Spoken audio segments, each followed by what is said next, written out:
اور ہم ہی نے تم کو ابتدا میں مٹی سے پیدا کیا، پھر تمہاری شکل و صورت بنائی، پھر فرشتوں کو حکم دیا کہ آدم کے آگے سجدہ کرو، تو سب نے سجدہ کیا لیکن ابلیس کہ وہ سجدہ کرنے والوں میں شامل نہ ہوا۔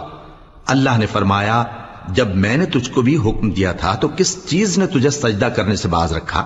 اس نے کہا کہ میں اس سے افضل ہوں، مجھے تو نے آگ سے پیدا کیا ہے اور اسے مٹی سے بنایا ہے۔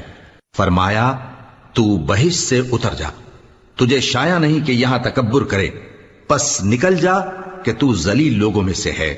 اس نے کہا کہ مجھے اس دن تک مہلت عطا فرما جس دن لوگ قبروں سے اٹھائے جائیں گے۔ فرمایا اچھا، تجھ کو مہلت دی جاتی ہے۔ بولا کہ مجھے تو نے گمراہ کیا ہی ہے، میں بھی تیرے سیدھے رستے پر ان کو گمراہ کرنے کے لیے بیٹھوں گا، پھر ان کے آگے سے اور پیچھے سے اور دائیں سے اور بائیں سے غرض ہر طرف سے آؤں گا، اور تو ان میں اکثر کو شکر گزار نہیں پائے گا۔ اللہ نے فرمایا نکل جا یہاں سے پاجی مردود، جو لوگ ان میں سے تیری پیروی کریں گے میں ان کو اور تجھ کو جہنم میں ڈال کر تم سب سے جہنم کو بھر دوں گا۔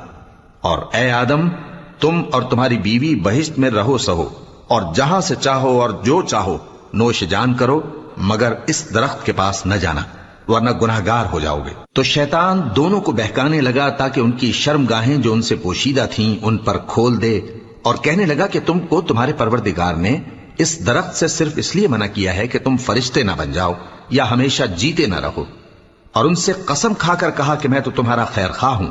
غرض مردود نے دھوکہ دے کر ان کو معصیت کی طرف کھینچ ہی لیا۔ سو جب انہوں نے اس درخت کے پھل کو کھا لیا تو ان کی شرمگاہیں کھل گئیں، اور وہ بہشت کے درختوں کے پتے توڑ توڑ کر اپنے اوپر چپکانے اور سطر چھپانے لگے۔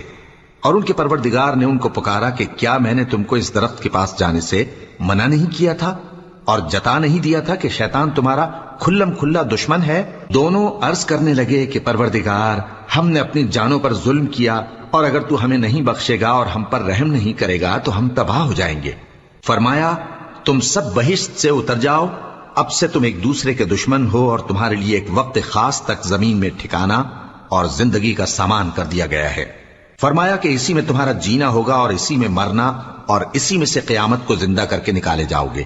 اے بنی آدم، ہم نے تم پر پوشاک اتاری کہ تمہاری شرمگاہوں کو چھپائے اور تمہارے بدن کو زینت دے، اور جو پرہیزگاری کا لباس ہے وہ سب سے اچھا ہے۔ یہ اللہ کی نشانیاں ہیں تاکہ لوگ نصیحت حاصل کریں۔